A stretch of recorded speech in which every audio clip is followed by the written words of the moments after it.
ഇന്ന് ദിവസം 94. ഇന്ന് വായിക്കുന്ന വചനഭാഗങ്ങൾ ന്യായാധിപന്മാർ അദ്ധ്യായം 16 മുതൽ 18 വരെ. സങ്കീർത്തനങ്ങൾ 147. ന്യായാധിപന്മാർ അദ്ധ്യായം 16. സാംസൺ ഗാസയിലേക്ക് പോയി. അവിടെ ഒരു സ്വൈരിണിയെ കണ്ടുമുട്ടി അവളോടുകൂടി ശയിച്ചു. സാംസൺ അവിടെ വന്നിട്ടുണ്ടെന്ന് ഗാസ നിവാസികൾ അറിഞ്ഞു. അവർ അവിടം വളഞ്ഞു. രാത്രി മുഴുവൻ പട്ടണവാതിക്കൽ പതിയിരുന്നു. പ്രഭാതം വരെ കാത്തിരിക്കാം, രാവിലെ അവനെ നമുക്ക് കൊല്ലാം എന്ന് പറഞ്ഞ് രാത്രി മുഴുവൻ നിശ്ചലരായിരുന്നു. എന്നാൽ സാംസൺ പാതിരാവരെ കിടന്നു. പിന്നെ എഴുന്നേറ്റ് പട്ടണ പടിപുരയുടെ വാതിൽ കട്ടിളക്കാലോടുകൂടെ പറിച്ചെടുത്ത് തോളിൽ വെച്ച് ഹെബ്രോന് മുൻപിലുള്ള മലമുകളിലേക്ക് പോയി. സാംസണും ദലീലയും. അതിനുശേഷം സോറയ്ക്ക് താഴ്വരയിലുള്ള ദലീല എന്ന സ്ത്രീയെ അവൻ സ്നേഹിച്ചു. ഫിലിസ്ത്യരുടെ നേതാക്കന്മാർ അവളുടെ അടുത്ത് ചെന്ന് പറഞ്ഞു, സാംസനെ നീ വശീകരിക്കണം. അവൻ്റെ ശക്തി എവിടെ സ്ഥിതി ചെയ്യുന്നുവെന്നും അവനെ എങ്ങനെ കീഴടക്കി ബന്ധിക്കാമെന്നും മനസ്സിലാക്കണം. ഞങ്ങൾ ഓരോരുത്തരും നിനക്ക് 1100 വെള്ളി നാണയം തരാം. ദലീല സാംസനോട് പറഞ്ഞു, നിന്റെ വലിയ ശക്തിയെല്ലാം എവിടെ സ്ഥിതി ചെയ്യുന്നുവെന്നും നിന്നെ എങ്ങനെ ബന്ധിച്ച് കീഴടക്കാമെന്നും ദയവായി എന്നോട് പറയുക. സാംസൺ മറുപടി പറഞ്ഞു, ഉണങ്ങാത്ത പുതിയ 7 ചണനാഴി ബന്ധിച്ചാൽ എൻ്റെ ശക്തി കുറഞ്ഞ് ഞാൻ മറ്റ് മനുഷ്യരെ പോലെയാകും. അപ്പോൾ ഫിലിസ്ത്യ പ്രഭുക്കന്മാർ ഉണങ്ങാത്ത പുതിയ 7 ഞാൺ കൊണ്ടുവന്നു. ദലീല അവ കൊണ്ട് അവനെ ബന്ധിച്ചു. ഉൾമുറിയിൽ അവൾ ആളുകളെ പതിയിരുത്തി. അതിനുശേഷം അവൾ അവനോട് പറഞ്ഞു, സാംസൺ, ഇതാ ഫിലിസ്ത്യർ നിന്നെ വളഞ്ഞിരിക്കുന്നു. എന്നാൽ അഗ്നി ചണനൂലിനെ എന്ന പോലെ അവൻ ഞാണുകൾ പൊട്ടിച്ചു കളഞ്ഞു. അവൻ്റെ ശക്തിയുടെ രഹസ്യം പുറത്തായില്ല. ദലീല സാംസനോട് പറഞ്ഞു, നീ എന്നെ കബളിപ്പിച്ചു, എന്നോട് നുണ പറഞ്ഞു. എങ്ങനെ നിന്നെ ബന്ധിക്കാമെന്ന് എന്നോട് പറയുക. അവൻ പറഞ്ഞു, ഒരിക്കലും ഉപയോഗിച്ചിട്ടില്ലാത്ത പുതിയ കയറുകൊണ്ട് ബന്ധിച്ചാൽ ഞാൻ ദുർബലനായി മറ്റാരെയും പോലെയാകും. അപ്പോൾ ദലീല പുതിയ കയറ് കൊണ്ടുവന്ന് അവനെ കെട്ടി. അവനോട് പറഞ്ഞു, സാംസൺ, ഇതാ ഫിലിസ്ത്യർ വരുന്നു.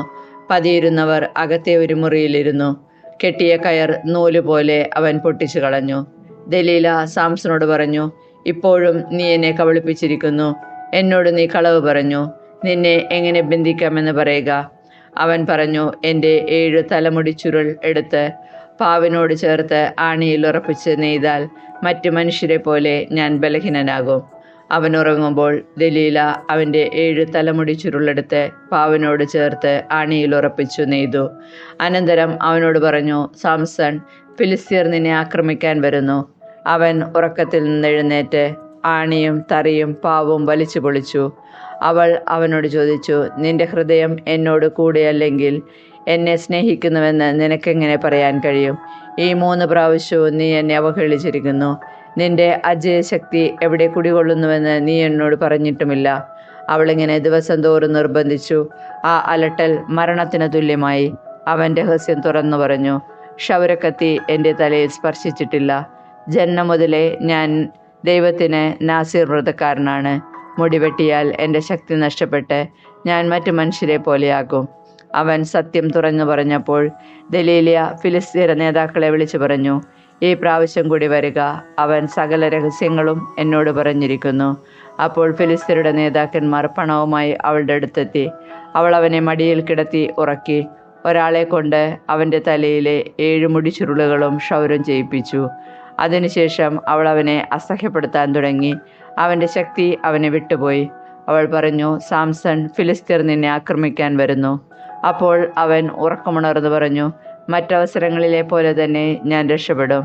എന്നെ തന്നെ സ്വതന്ത്രനാക്കും. കർത്താവ് തന്നെ വിട്ടുപോയ കാര്യം അവൻ അറിഞ്ഞില്ല. ഫിലിസ്ത്യർ അവനെ പിടിച്ച് കണ്ണ് ചൂഴ്ന്നെടുത്ത് ഗാസയിലേക്ക് കൊണ്ടുപോയി ഓട്ടുചങ്ങല കൊണ്ട് ബന്ധിച്ച് കാരാഗൃഹത്തിലാക്കി മാവ് പൊടിക്കുന്ന ജോലിയിൽ ഏർപ്പെടുത്തി.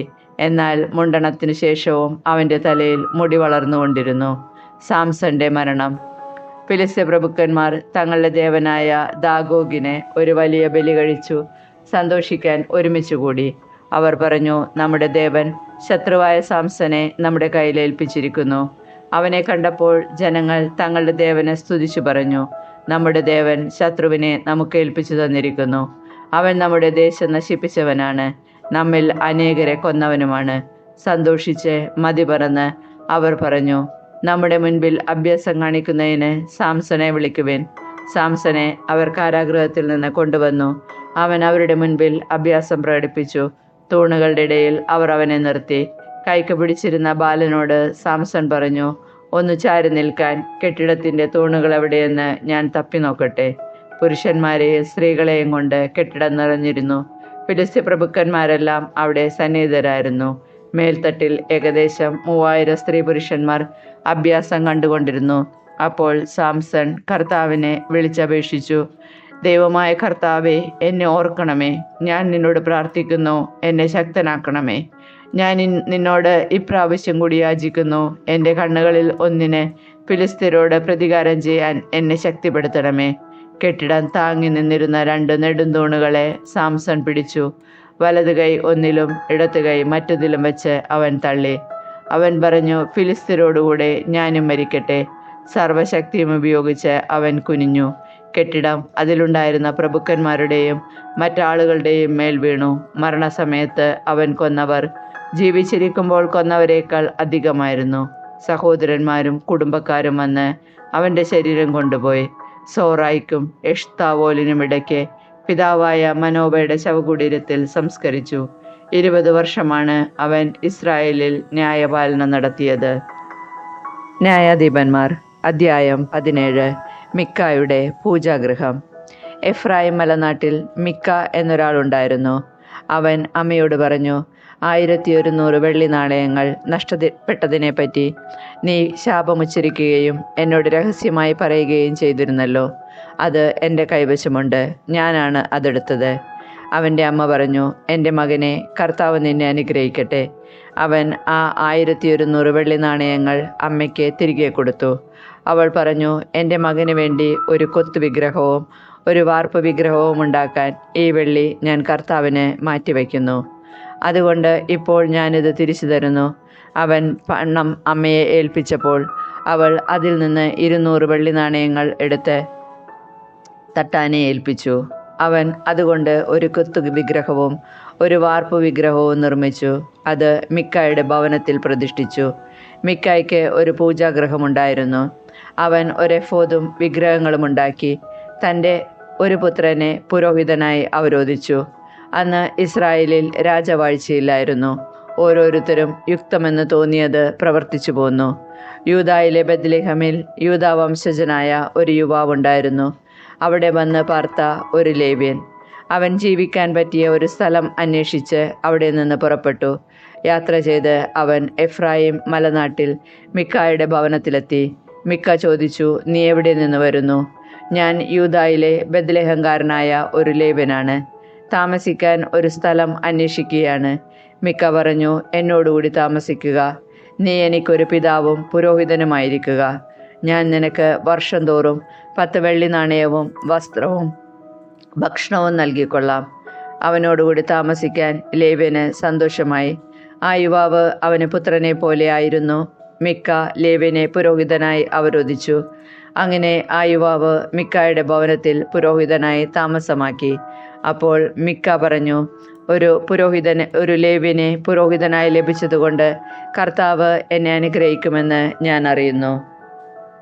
ന്യായാധിപന്മാർ അധ്യായം 18. ദാൻ ലായിഷ് പിടിക്കുന്നു. അക്കാലത്ത് ഇസ്രായേലിൽ രാജാവില്ലായിരുന്നു. ദാൻ ഗോത്രക്കാർ അധിവസിക്കാൻ അവകാശഭൂമി അന്വേഷിക്കുന്ന കാലമായിരുന്നു അത്. ഇസ്രായേലിലെ മറ്റു ഗോത്രങ്ങൾക്കിടയിൽ ഒരു സ്ഥലം അന്നുവരെ അവർക്ക് അവകാശമായി ലഭിച്ചിരുന്നില്ല. അവർ സോറായിൽ നിന്നും എഷ്താവോലിൽ നിന്നും തങ്ങളുടെ ഗോത്രക്കാരായ കഴിവുറ്റ 5 പേരെ ദേശം ഉറ്റുനോക്കുന്നതിന് അയച്ചു. അവർ പറഞ്ഞു, പോയി ദേശം നിരീക്ഷിച്ചു വരുവേൻ. അവർ മലനാടായ എഫ്രായിമിൽ മിക്കായുടെ വീട്ടിലെത്തി അവിടെ താമസിച്ചു. മിക്കായുടെ ഭവനത്തെ സമീപിച്ചപ്പോൾ അവർ ആ യുവലേവ്യൻ്റെ ശബ്ദം തിരിച്ചറിഞ്ഞു. അവർ അടുത്തുനിന്ന് ചോദിച്ചു, നിന്നെ ഇവിടെ കൊണ്ടുവന്നതാരാണ്? നീ ഇവിടെ എന്ത് ചെയ്യുന്നു? നിന്റെ തൊഴിൽ എന്താണ്? അവൻ പറഞ്ഞു, മിക്ക ഇങ്ങനെ ചെയ്തു. അവൻ എന്നെ ശമ്പളത്തിന് നിർത്തിയിരിക്കുന്നു. ഞാൻ അവൻ്റെ പുരോഹിതനാണ്. അവർ അവനോട് അഭ്യർത്ഥിച്ചു, ഞങ്ങളുടെ യാത്രയുടെ ഉദ്ദേശം നിറവേറുമോ എന്ന് നീ ദൈവത്തോട് ആരാഞ്ഞറിയുക. പുരോഹിതൻ പറഞ്ഞു, സമാധാനമായി പോകുവേൻ. നിങ്ങളുടെ ഈ യാത്രയിൽ കർത്താവ് നിങ്ങളെ സംരക്ഷിക്കും.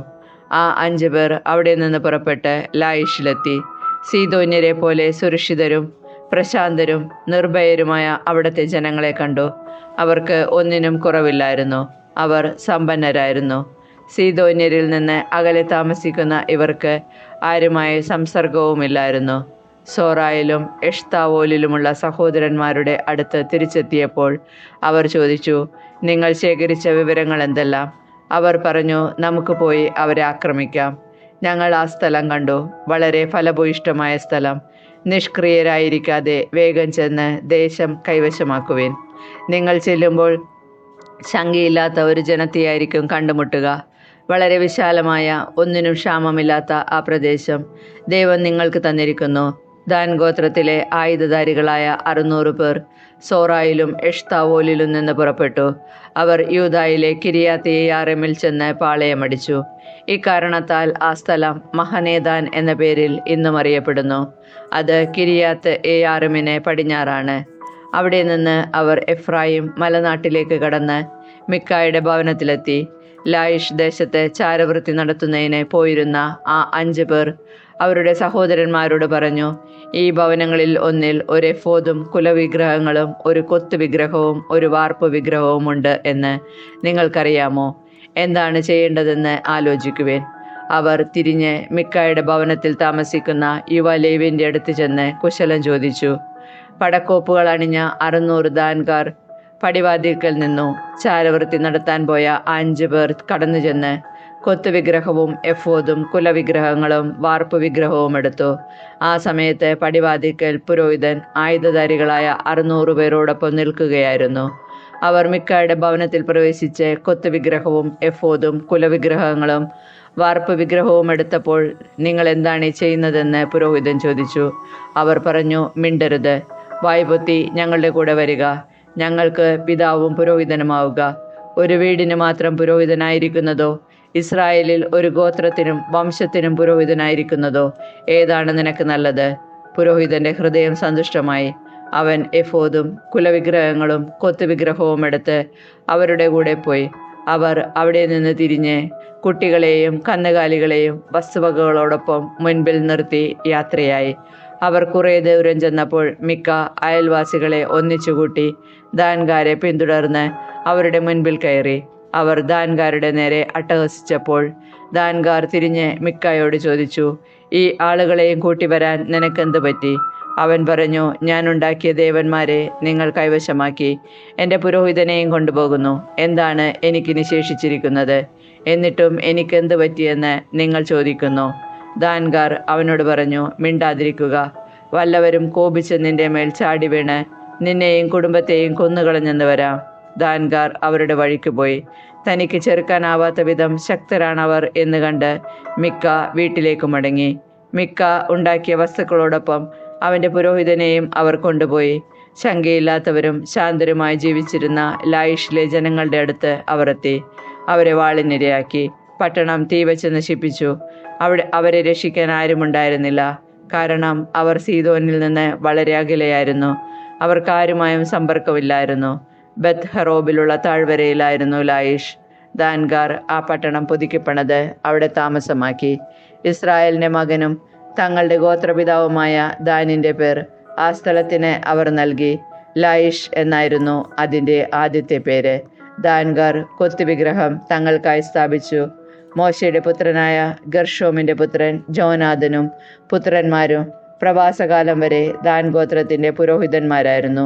ദൈവത്തിൻ്റെ ആലയം ഷീലോയിൽ ആയിരുന്നിടത്തോളം കാലം മിക്ക ഉണ്ടാക്കിയ കൊത്തുവിഗ്രഹം അവർ അവിടെ പ്രതിഷ്ഠിച്ചു. സങ്കീർത്തനങ്ങൾ 147. സർവശക്തനായ ദൈവം. കർത്താവിനെ സ്തുതിക്കുവിൻ. നമ്മുടെ ദൈവത്തിന് സ്തുതി പാടുന്നത് എത്ര ഉചിതം. കാരുണ്യവാനായ അവിടത്തേക്ക് സ്തുതി പാടുന്നത് ഉചിതം തന്നെ. കർത്താവ് ജെറുസലേമിനെ പണിതുയർത്തുന്നു. ഇസ്രായേലിൽ നിന്ന് ചിതറിപ്പോയവരെ അവിടുന്ന് ഒരുമിച്ച് കൂട്ടുന്നു. അവിടുന്ന് ഹൃദയം തകർന്നവരെ സൗഖ്യപ്പെടുത്തുകയും അവരുടെ മുറിവുകൾ വെച്ചുകെട്ടുകയും ചെയ്യുന്നു. അവിടുന്ന് നക്ഷത്രങ്ങളുടെ എണ്ണം നിശ്ചയിക്കുന്നു. അവയോരോന്നിനും പേരിടുന്നു. നമ്മുടെ കർത്താവ് വലിയവനും കരുത്തുറ്റവനുമാണ്. അവിടുത്തെ ജ്ഞാനം അളവറ്റതാണ്. കർത്താവ് എളിയവരെ ഉയർത്തുന്നു, ദുഷ്ടരെ തറപറ്റിക്കുന്നു. കർത്താവിന് കൃതജ്ഞതാ ഗാനം ആലപിക്കുവിൻ. കിന്നരം മീട്ടി നമ്മുടെ ദൈവത്തെ സ്തുതിക്കുവിൻ. അവിടുന്ന് വാനിടത്തെ മേഘം കൊണ്ട് മൂടുന്നു, ഭൂമിക്കായി അവിടുന്ന് മഴയൊരുക്കുന്നു. അവിടുന്ന് മലകളിൽ പുല്ല് മുളപ്പിക്കുന്നു, മൃഗങ്ങൾക്കും കരയുന്ന കാക്കക്കുഞ്ഞുങ്ങൾക്കും അവിടുന്ന് ആഹാരം കൊടുക്കുന്നു. പടക്കുതിരയുടെ ബലത്തിൽ അവിടുന്ന് സന്തോഷിക്കുന്നില്ല, ഓട്ടക്കാരൻ്റെ ശീഘ്രതയിൽ അവിടുന്ന് പ്രസാദിക്കുന്നില്ല. തന്നെ ഭയപ്പെടുകയും തൻ്റെ കാരുണ്യത്തിൽ പ്രത്യാശ വയ്ക്കുകയും ചെയ്യുന്നവരിലാണ് കർത്താവ് പ്രസാദിക്കുന്നത്. ജെറുസലേമേ, കർത്താവിനെ സ്തുതിക്കുക. സിയോനെ, നിന്റെ ദൈവത്തെ പുകഴ്ത്തുക. നിന്റെ കവാടങ്ങളുടെ ഓടാമ്പലുകൾ അവിടുന്ന് ബലപ്പെടുത്തുന്നു. നിന്റെ കോട്ടയ്ക്കുള്ളിലുള്ള മക്കളെ അവിടുന്ന് അനുഗ്രഹിക്കുന്നു. അവിടുന്ന് നിന്റെ അതിർത്തികളിൽ സമാധാനം സ്ഥാപിക്കുന്നു. അവിടുന്ന് വിശിഷ്ടമായ ഗോതമ്പ് കൊണ്ട് നിന്നെ തൃപ്തിയാക്കുന്നു. അവിടുന്ന് ഭൂമിയിലേക്ക് കൽപ്പന അയക്കുന്നു, അവിടുത്തെ വചനം പാഞ്ഞു വരുന്നു. അവിടുന്ന് ആട്ടിൻ രോമം പോലെ മഞ്ഞ് പെയ്യിക്കുന്നു, ചാരം പോലെ ഹിമധൂളി വിതറുന്നു. അവിടുന്ന് അപ്പക്കഷ്ണം പോലെ ആലിപ്പഴം പൊഴിക്കുന്നു. അവിടുന്ന് അയക്കുന്ന തണുപ്പ് ആർക്ക് സഹിക്കാനാകും? അവിടുന്ന് കൽപ്പന അയച്ച് അതിനൊരുക്കിക്കളയുന്നു. അവിടുന്ന് കാറ്റിനെ അയക്കുമ്പോൾ ജലമൊഴുകിപ്പോകുന്നു. അവിടുന്ന് യാക്കോബിന് തൻ്റെ കൽപ്പനയും ഇസ്രായേലിന് തൻ്റെ ചട്ടങ്ങളും പ്രമാണങ്ങളും വെളിപ്പെടുത്തുന്നു. മറ്റൊരു ജനതയ്ക്ക് വേണ്ടിയും അവിടുന്ന് ഇങ്ങനെ ചെയ്തിട്ടില്ല.